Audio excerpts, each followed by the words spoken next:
Hello, and welcome to Book Circle. I'm Earl Weinberg. This time we will continue our reading of Tyler's Row by Miss Reed. Peter and Diana Hale, the owners and landlords of Tyler's Row, have discovered that the tenant at one end has been filching things from the yard of the tenant at the other end. They are not happy. As so often happens when one is girded for the fray, the enemy was not forthcoming. Mrs. Fowler's cottage was as empty as Sergeant Burnaby's. Even the dog was absent. They stood on the lady's doorstep and looked about them. The white shells gleamed from each side of the step. The rustic table was by the hedge, bearing a stone squirrel upon it. Several newly planted clumps of flowers were apparent in Mrs. Fowler's border, and a shallow slate sink, which Diana now remembered seeing in the old soldier's garden, stood by the house wall, strategically placed to catch any rain which ran down from the thatch and so provide a bath for the birds. Beyond it, propped against the wall, were the antlers awaiting their allotted place. Here was evidence enough. The only thing missing was the accused. "Blast," said Peter. "I was raring for a fight. Where do you think she's gone?" "Caxley," said Diana. "I've just remembered it's market day. Let's go and fetch Tom while our tempers cool." As one might expect, Tom was not present at Kitty's when the Hales arrived. After eating his own and then Charlie's breakfast, he had made off into a distant garden. "I'll bring him over when he appears," promised Kitty, and went off to brew coffee. When they were about to go, the Hales saw Tom reappearing through the hedge, and Diana ran toward him with a cry of pleasure. Tom glared stonily at her. He was not going to be placated so easily. Besides, he had seen that confounded cat basket in the car. He turned to escape, but Peter was too quick for him. Defeated, Tom allowed himself to be placed in the hated basket, where he set up a dreadful banshee wailing, which he managed to sustain all the way to Fairacre. "He certainly looks magnificent," said Diana, when at last he was released and was stalking about the house inspecting things. "I wonder what upset him before we went away." "Too much grub," said Peter, dismissing the subject. Diana could see that he was alert for any small sound next door which might mean that Mrs. Fowler had returned and that he could engage the enemy.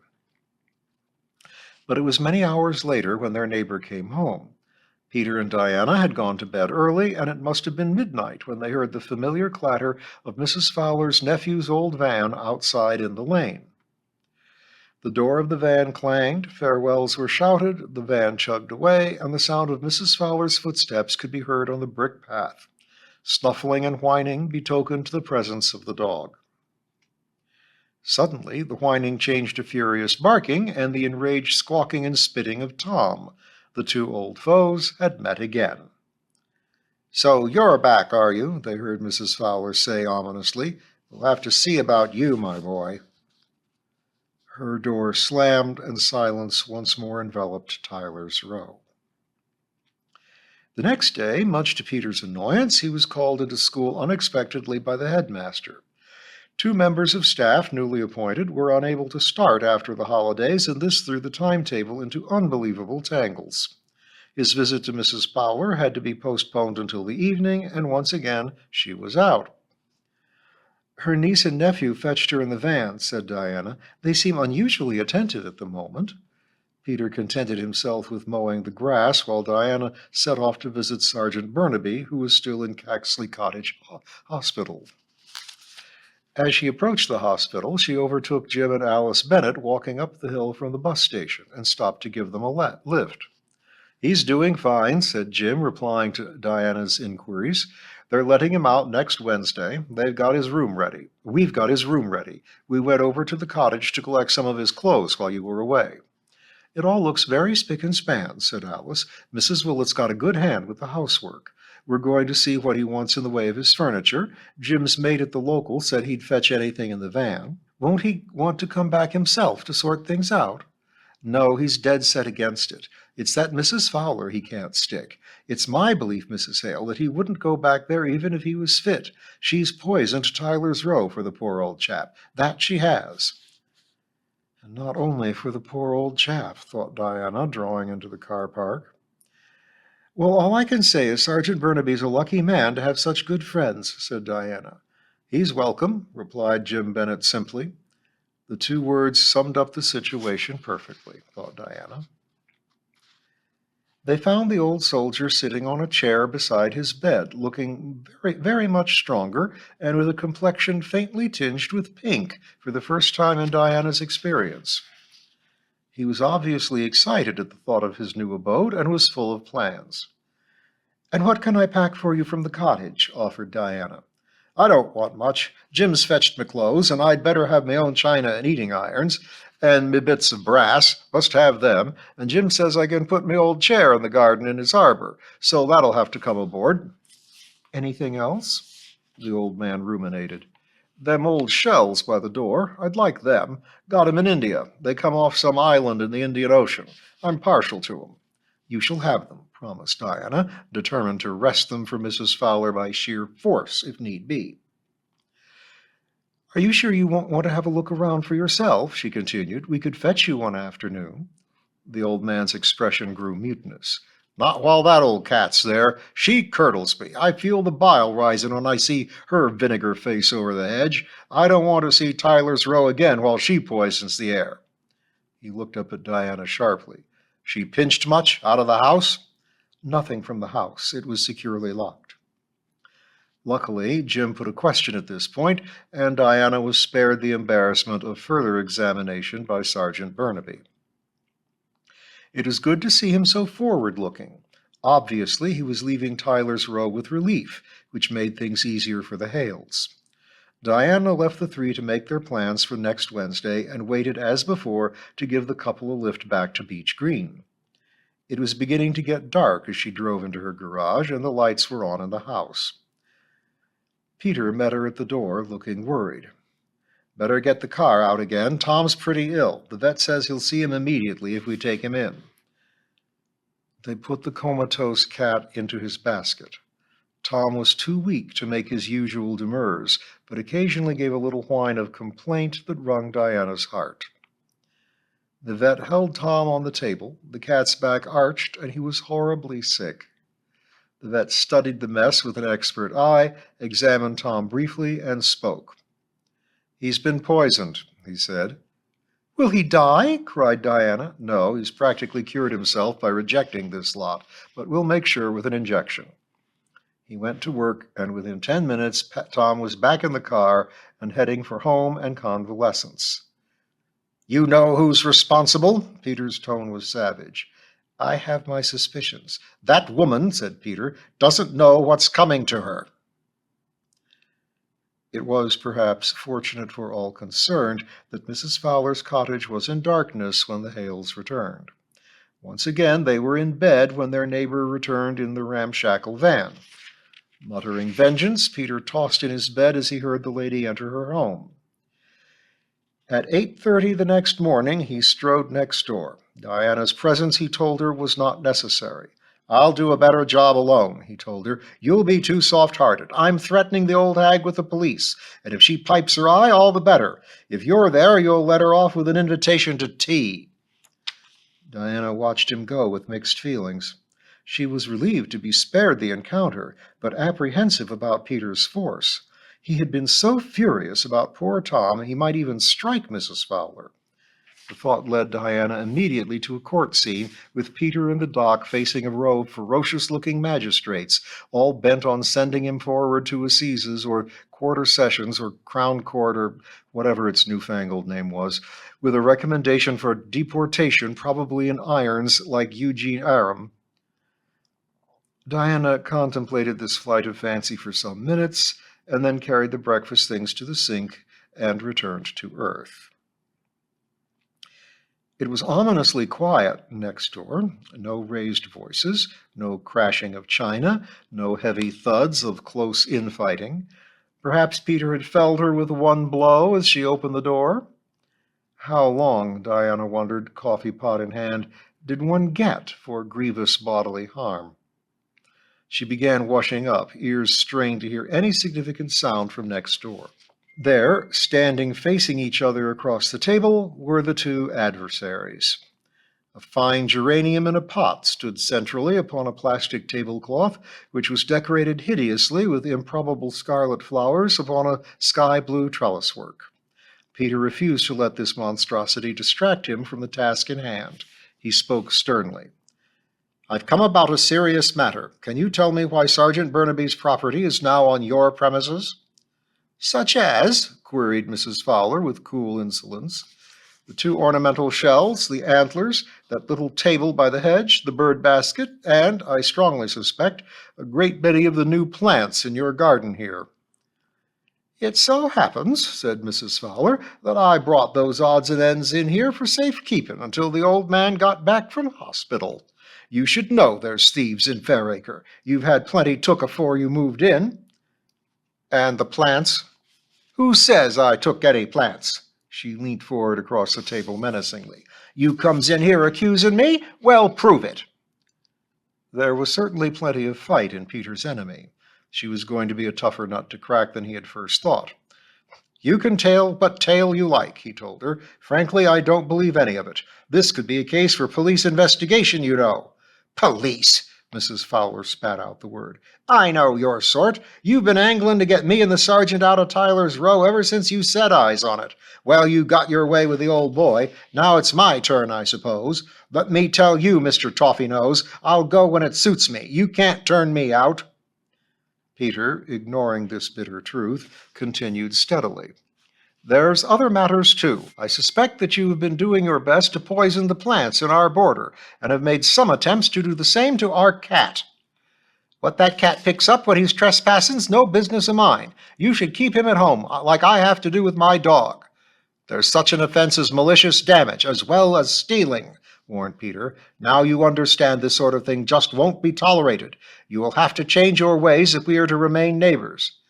"You can keep your threats," sneered Mrs. Fowler. Her eyes were glittering strangely. A red flush had crept up her withered neck into her face. She came round the table, and Peter half expected a blow in the face. "Listen here. I know when I'm not wanted. I'm giving you notice. I wouldn't stay in this place another winter if you paid me to. I've made me plans already, and I'll be shot of you by the end of the month. My niece and nephew want me if you don't. They've bought a little shop, see, with a flat over it where I can live in a bit of peace and keep an eye on things at nights with the dog here. We've been planning this for the last 2 months, so you don't frighten me with your high and mighty air and your policeman. I'm glad to see the back of you." The venom with which this was said made Peter wonder if his neighbor were mentally unhinged. It certainly gave him some idea of the wicked malice of the woman. "I'm glad to hear you are going. It's the best way for all of us. The sooner you can go, the better, Mrs. Fowler. Meanwhile, I expect you to return the sergeant's property today. If there's any hanky-panky, I fully intend to inform the police, and they can make further inquiries." He made his way toward the door, feeling that, although he may have had the last word, Mrs. Fowler had come out of the conflict with considerable success. But any slight chagrin was overwhelmed by the flood of relief which this news brought. She was going. The cottage would be empty. Tyler's Row, at long last, would be all their own. Chapter 20. Double Victory. The school holidays, as always, sped past at twice the speed of term time, and it was with horrible shock that I realized that only 1 week remained of freedom. 2 applicants only had appeared for the advertised post of infants teacher, and both had failed to get the job. I was beginning to brace myself for tackling the whole school single-handed next term when the vicar called. "Good news," were his first words. "I've just been to see Mrs. Annett, who has agreed to come for the whole of next term, unless we can get someone. Isn't that splendid?" I agreed wholeheartedly. Mrs. Annett taught at Fairacre before her marriage to a neighboring schoolmaster. She was a first-class infants teacher, knew the families, and we had always got on well together. Such a pity we could not make an appointment, went on the vicar, looking distressed, but they were both hopelessly unsuitable. One was not a Christian. In fact, she boasted, there is no other word for it, about being an atheist. Why apply for a post in a church school, I asked her, and she had the impertinence to say that even atheists had to live. What about the other one? A most admirable character, but she has an invalid husband, a mother of 92 living with her, and 6 children, some quite young. We were much troubled by her case, but in fairness to the children of Fairacre School, and to you too, Miss Reed, we felt we could not possibly appoint someone with so many commitments already. We feared that there were bound to be periods when she could not get to school. A sad case, a very sad case. I made it my business to get in touch with her parish priest, a new fellow evidently. I think he may be able to help. I had no doubt that our good Mr. Partridge had already sent help via the said parish priest. His stipend is small, for the living of Fairacre is not a rich one, but those in need never go away from the vicarage empty-handed. The poor woman may not have secured the post, but she'd made a staunch friend in our vicar, and some lightening of her burden would assuredly be forthcoming. I wondered whether to call on Miss Clare yet again, went on the vicar, but she is really so frail, particularly since dear Emily's death, that it seemed hardly fair to suggest it. But Mrs. Annett was a brainwave of my own. He looked as pleased as a child who has put the last piece into an intricate jigsaw puzzle. I congratulated him warmly. Well, there it is, he said happily, collecting his things together. That's all settled. Mrs. Annett can be here for a whole term if need be. But only for a term, I pointed out. We must still advertise for a permanent teacher. His face puckered with dismay. Yes, of course we must. I suppose we shall get someone? We'll live in hope, I said firmly, leading him to the gate. That evening Amy called to deliver some plants. I promised you these, she told me, depositing several large, damp newspaper parcels on my nicely scrubbed kitchen table. What are they? Amy swiftly poured out a torrent of dog Latin, which meant nothing to me, and I said so. What sort of flowers do they have? Fairly insignificant. It's the foliage which is the chief attraction. No real flowers, I cried in dismay. I like nice bright things like nasturtiums and marigolds. So anyone can see from your primitive flower garden, said Amy. You really haven't progressed from the mustard and cress stage of agriculture. Well, thank you anyway, I said nobly, remembering my manners. I'll put them in before I go to bed. James and I are going off for a week in Scotland, Amy said, lighting a cigarette from an exquisite gold lighter. Vanessa's up there already, incidentally. A friend of her mother's runs a hotel near Aberdeen, and she's gone up to help. I must say she's a changed girl. I tell Gerard it was largely his doing. How's the Bolivian heartthrob? In prison, I hope. Thank God that phase is over. In fact, she's met a Scotch, or is it Scots, or Scottish, boy who is being very attentive. He's very handsome, according to Vanessa, and wears the kilt. Now, why the kilt? It sounds as though the whole male population only owns one garment between the lot of them, doesn't it? Do you think she might be serious? Well, she sent a photograph of him, and he has quite beautiful knees above those long woolly socks with tags sticking out the top. And he's 6'3" and sturdily built. Braw, I suppose, is the word. I must say he's very personable and has some money, too, which always helps. I hope something comes of it. She looked ripe for matrimony to my eye. Amy looked at me speculatively. You don't feel drawn that way yourself? No, Amy, dear, I don't. I'm really too busy to get married, even if anyone wanted me. It's a pity about Gerard, began Amy. No, it isn't, I broke in. Gerard Baker no more wants to marry than I do. If only people like you would face the fact that there are marrying folk and non-marrying folk, the world would be a much simpler place. I suppose so, admitted Amy. She blew a smoke ring and watched it float through the French window and across the despised marigolds outside. He has a rather interesting bachelor friend, she began dreamily. Amy, I shouted, you are absolutely incorrigible. Have some coffee? An excellent idea, said Amy, swiftly abandoning her matchmaking. Mr. Willet came up to the school to mend the refractory skylight. Love's labor's lost, he commented, gazing up at it. It's the one job in this here village as gives no satisfaction. Gardening, cutting hedges, digging a grave, painting the house, they all gives you some reward, but this here skylight leaks again as soon as it's done. Still, here goes. He began to climb the ladder, but paused on the third rung. Heard the news from Tyler's Row? That Mrs. Fowler's leaving, going to live with her niece and nephew at Caxley, she says. Makes out it was all arranged before the fuss about old Burnaby's things, but I bet that's all my eye and Betty Martin. So both cottages are empty then? That's right. Sergeant Burnaby's bits and pieces went over to Beech Green the day before yesterday. He'll be a sight better off with the Bennetts than scratching along on his own, poor old fella. I bet the Hales will be glad to get the place to theirselves at last. They done wonders with the middle bit, my wife says. Be a treat to see that place pulled up together. It's years since anyone took an interest in it.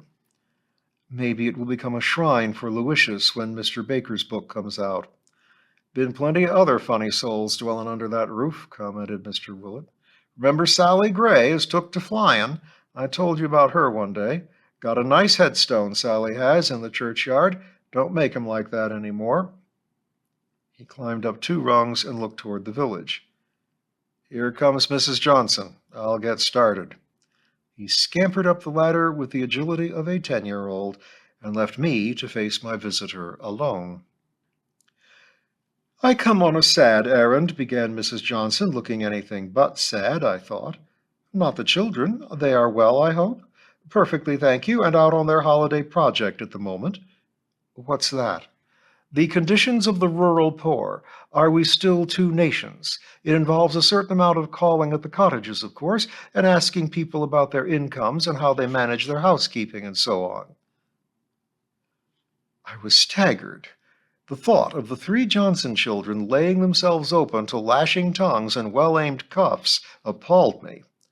People have been so cooperative, went on Mrs. Johnson. It's amazing how wages differ, and some of the men spend over £5 on beer, and their wives often buy steak and oysters. This was so patently outrageous that I saw that Fairacre was positively enjoying its leg-pulling. Trust a countryman to have the last laugh. The wind began to blow fragments of old paint and splinters of wood from Mr. Willet's handiwork. Come inside, I said, out of the mess. The school had its chilly holiday stillness about it, the smell of Mrs. Pringle's yellow soap and black lead. The nature table, the cupboard tops, the window sills were all uncannily bare. The whole place seemed derelict despite its tidiness. For one moment, a very brief one, I longed for the beginning of term, for voices and laughter and the school bell ringing high above. The fact is, Miss Reed, said Mrs. Johnson, seating herself on a desk lid, we're moving back to London. It's promotion for my husband, and frankly, we shall all be glad to get back to civilization. It's been an interesting interlude in our lives. I don't think any of us quite realized how primitive conditions still were in some parts of this country, but we shall be glad to get back to some intelligent and cultured society. Of course, I said politely. I do regret having to give up my part in the Parent-Teacher Association, but it's nice to know that the good work will go on. I suppose so, I replied, trying not to sound regretful. Mrs. Maughan has been briefed, and I think the autumn programs I have sketched out will carry you through until you can manage for yourselves. At this moment I was spared replying by the advent of Mrs. Pringle, who entered carrying an interesting-looking parcel wrapped in a snowy tea-cloth. Bought you a fowl, one of my brothers, and I've got it ready for the table, knowing you. I'd be ashamed to admit I couldn't draw a bird and dress it for the table, but there it is. If you can't, you can't. I thanked her sincerely and said I would go and get my purse. I would have left it in the porch but for that cat of yourn. I didn't know you was busy. She cast a dour glance up and down Mrs. Johnson. Those desks, she said heavily, have been polished. Mrs. Johnson rose hastily and followed me to the door. Mrs. Pringle brought up the rear. I was about to go across to the house when Mr. Willet called me. The next few minutes were spent in shouting to each other about the state of the skylight, but I could hear Mrs. Johnson's and Mrs. Pringle's conversation much more clearly than our own. "I must say," said Mrs. Johnson, after explaining that her family were moving, "it will be a relief to get the children into proper schools again. With the help we've been able to give them at home, they have just kept their heads above water in this backward place, but it's certainly been a great struggle." Mrs. Pringle's face was as red as a turkey cock's. She seemed to have swollen to twice her size. I began to tremble for Mrs. Johnson's safety. "Let me tell you," boomed Mrs. Pringle, prodding Mrs. Johnson's chest with a forefinger like a pork sausage, "that you won't find a better school than this one in the length and breadth of the land, nor a better teacher than our Miss Reed. I've seen plenty of teachers come and go over the years, and though she may not be tidy, she can learn them children better than any of them. I won't hear a word against her." I clung to Mr. Willet's ladder with shock. Feeling the tremor, he looked down at me anxiously. "You all right? You've gone a bit pale."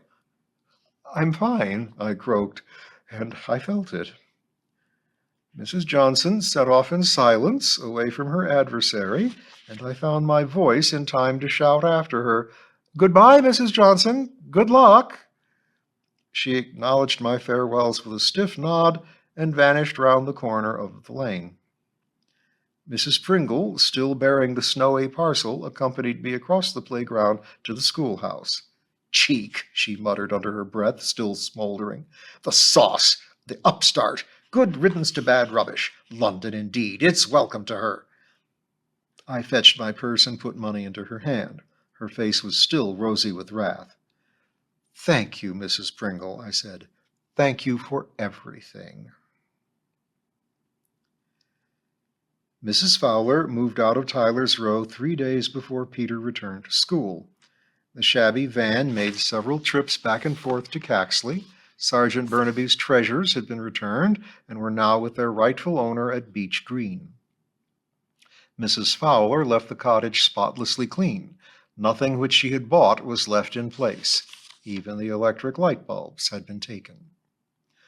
Diana was the last person to see her. Mrs. Fowler brought the key and was about to slip it through the letter-box and depart, but Diana, who felt that she could not let the old lady go in such a mood, opened the door and spoke to her. "Goodbye, Mrs. Fowler. I hope you'll be happy in Caxley." "A fat lot happier than I've been here," replied Mrs. Fowler viciously. "I'm glad to see the back of Tyler's Row." She thrust the key at Diana and stalked away to the waiting van, her back as straight as a ramrod, registering malice to the last.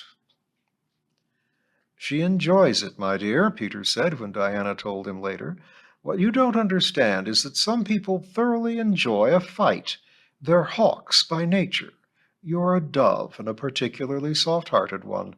Rather a rare bird, in fact." He smiled affectionately at his wife. "Shall we go out and celebrate our freedom?" "No, I'd sooner stay here and enjoy the wonderful feeling of peace," said Diana. "I can't really believe that at last Tyler's Row is our own."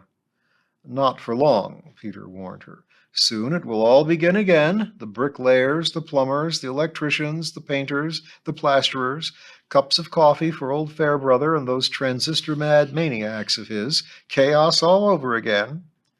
"I can face it," said Diana. "I can face anything at this moment." Later that evening she went into the garden to pick some mint. Darkness was falling, and a light mist veiled the downs. Early Michaelmas daisies starred the border, and the last few yellow roses on Sergeant Burnaby's wall were dropping their petals. Autumn was in the air. Soon it would be time to light bonfires, to stack logs, and to prepare for their first winter at Tyler's Row. Holding the cool stalks of mint, she looked at their home. There it stood, as it had done for generations, silvery thatched, ancient and snug, melting into the shadowy background of trees and downland. How many men and women who had lived there, thought Diana, had stood as she did now, looking upon their home and finding it good. The windows glowed from the dark bulk of the building. Diana, shivering with the first touch of autumn, went thankfully toward the warm haven of Tyler's Row. Peter was telephoning when she opened the door. There was a look of utter contentment on his face. "Any time you like, Bellamy," he was saying. "Any time you like." He held out his free hand to Diana, and they stood there, hand in hand like two children. His voice became triumphant. "Stage 2 can begin." The end.